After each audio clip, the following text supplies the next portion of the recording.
In this video, we talk about 7 really important things that disappear from your life when you retire, and more importantly, how to get them back. Coming up next on Holy Schmidt. Holy Schmidt! Gang, I want to talk to you about a number that hit me hard last week.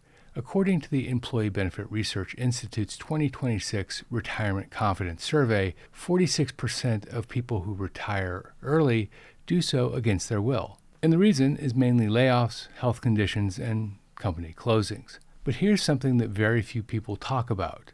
Even if you do pick your date, there are several things that happen that you don't expect. In fact, this video is going to cover 7 of those things. These 7 points were discussed in a panel up in Boston in April, and they were the kind that most people don't talk about, at least financial planners, because it's not part of the list of things that financial planners generally talk about. Now let me start with this. When we were working, we were told that there's a number, and if you hit that number, you will be free. But as you'll see in this video, hitting the number is only part of the equation, and frankly, most people weren't told about the rest. According to researcher Robert Laura, retirement is in the top 10 of things that people get stressed about, right there along with the death of someone close to us and a severe illness that we're fighting. So retirement isn't always a goal that's beautiful. For a lot of people, it's a nightmare. Jerome Myers, who advises business owners on exits, put it like this. The misconception is that retirement is a finish line. People think that they can go from full speed to nothing. It's like a head-on collision, and it just doesn't work that way. Gang, many of you know I'm a CPA, I'm a registered Social Security analyst, and I'm a big believer in the number.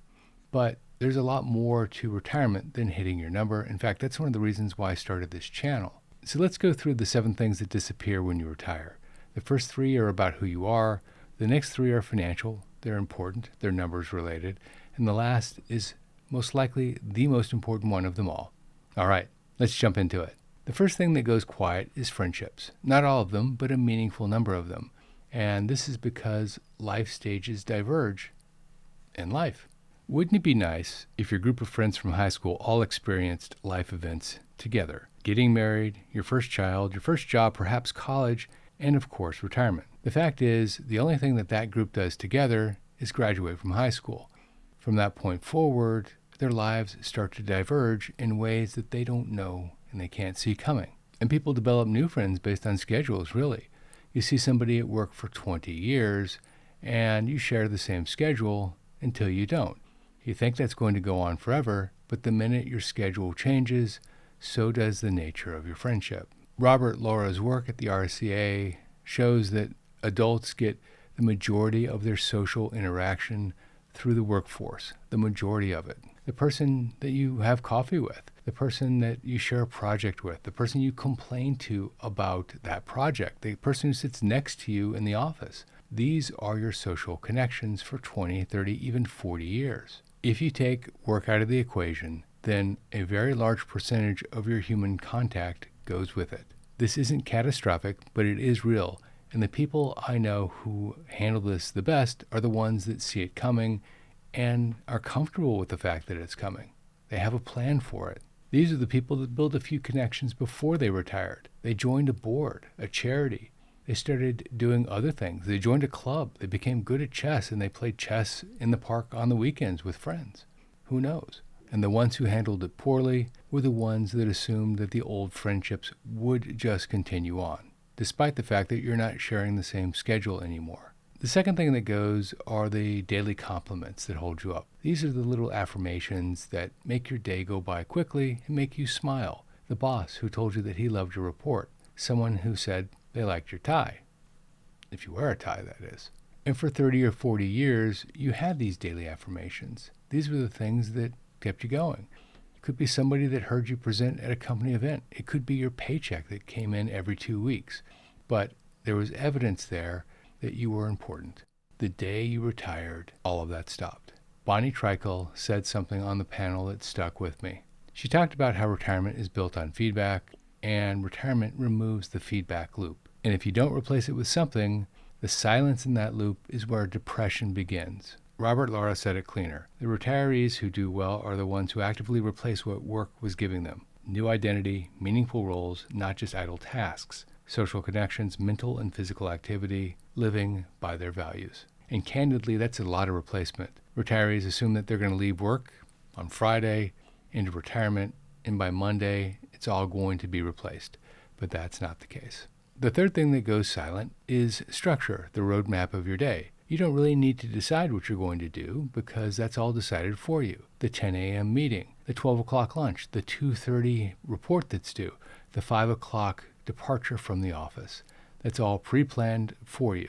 The day you leave work is the day that this structure goes away. Jerome Myers calls this the head-on collision. Going from full speed to nothing, he told the panel, that's when you see health deteriorate and a bunch of other things happening. Golf, gardening, grandkids. That's not the answer. This is the silence with the biggest physical effect, and research has shown for decades that the minute someone retires is when their health starts to deteriorate.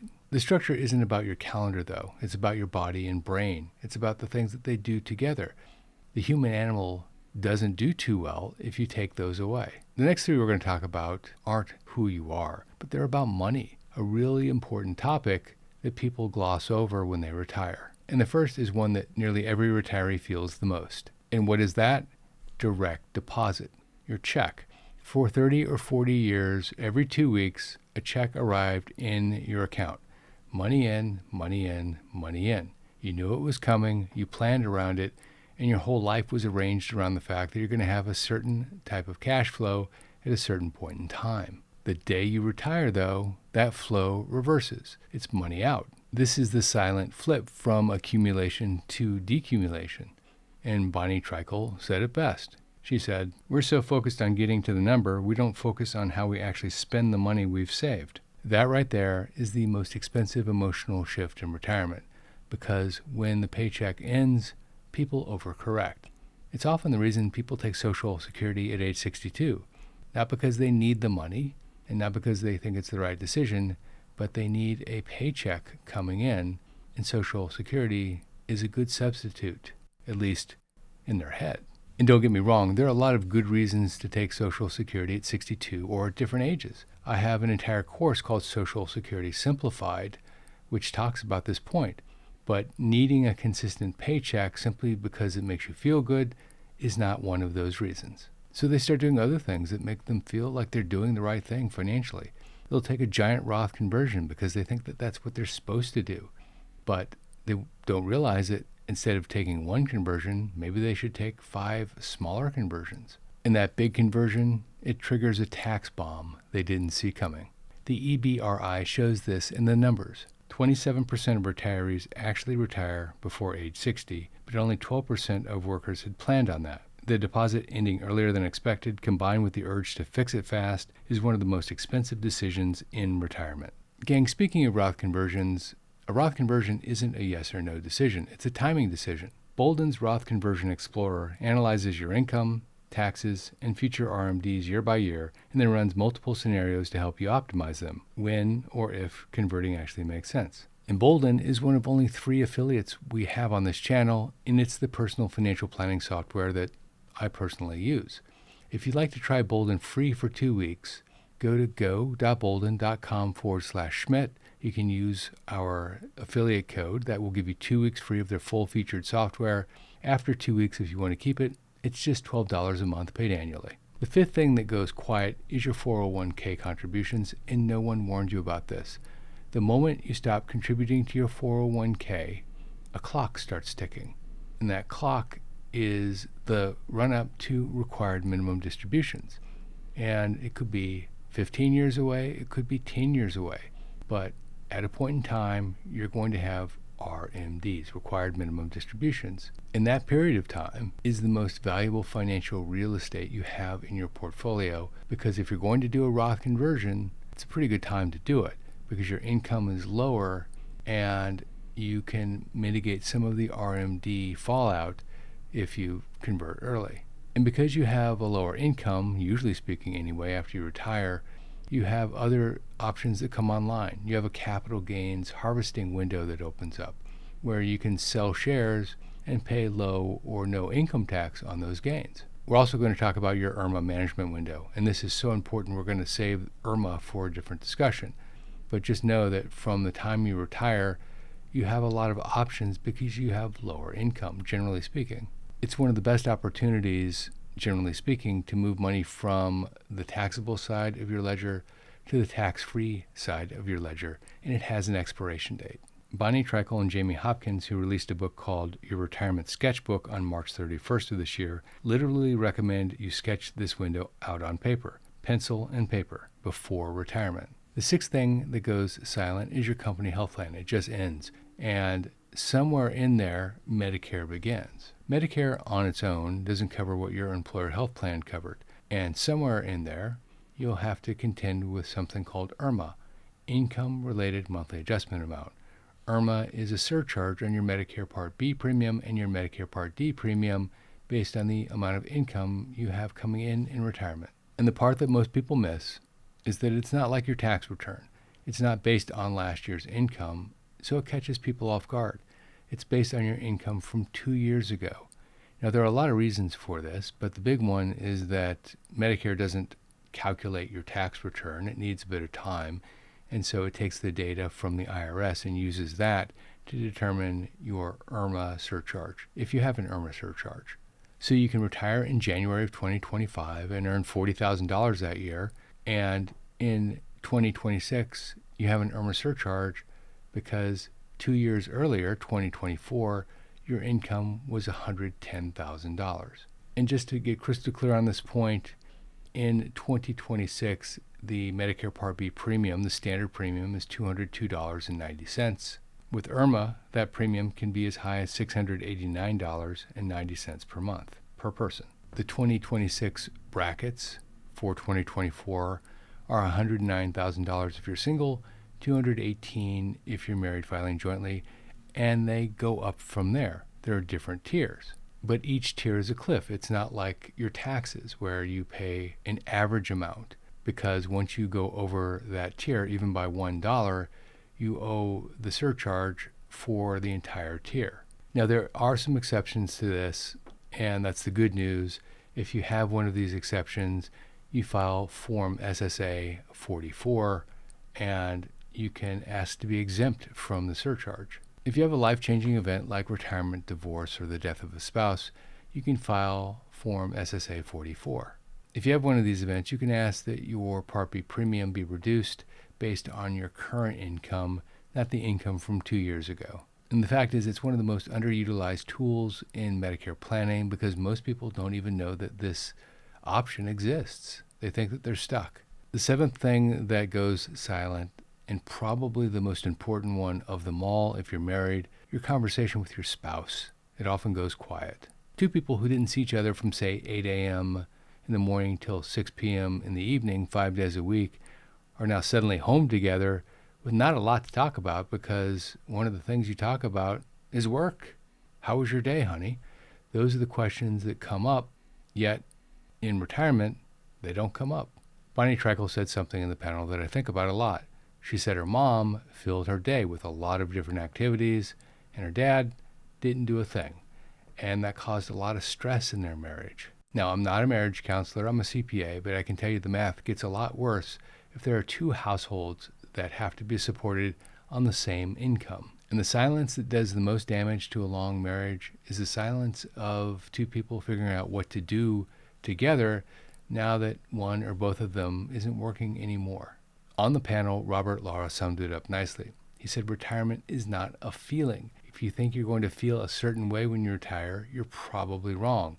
You need to know that going in so that you can have a plan. Bonnie Treichel's final point was probably one of the most important of the entire panel. She said 85% of the respondents said that they're looking for meaning in retirement. But the industry only prepares you for the financial point, and not understanding that it's more than just about the money is how retirements fail. So let me give you 3 things that you can do to mitigate a lot of these problems. And they're quite simple, but they're very powerful. The first is to treat decumulation like a project. Right now, people don't know that it's a project. Most people give 30 years of thought to the number and about 30 minutes of thought to spending it. Bonnie Treichel said that's exactly backwards. Build a written withdrawal sequence before the paycheck stop. Which account first, which account second, what it does to your tax bracket, what it does to your IRMA in 2 years. Get it on paper. There are good tools out there to help you model this. Second, map your gap years. From the day your contributions stop to the day your RMDs start, you have a window, roughly 13 years for most retirees. That window is your single best opportunity to move money out of pre-tax accounts and into Roth. And if you retire early enough, front load your Roth conversions, because then you don't need to worry about IRMA as part of the equation. Next, have a conversation with your spouse before you retire, not after. What does each of you want to do during your day?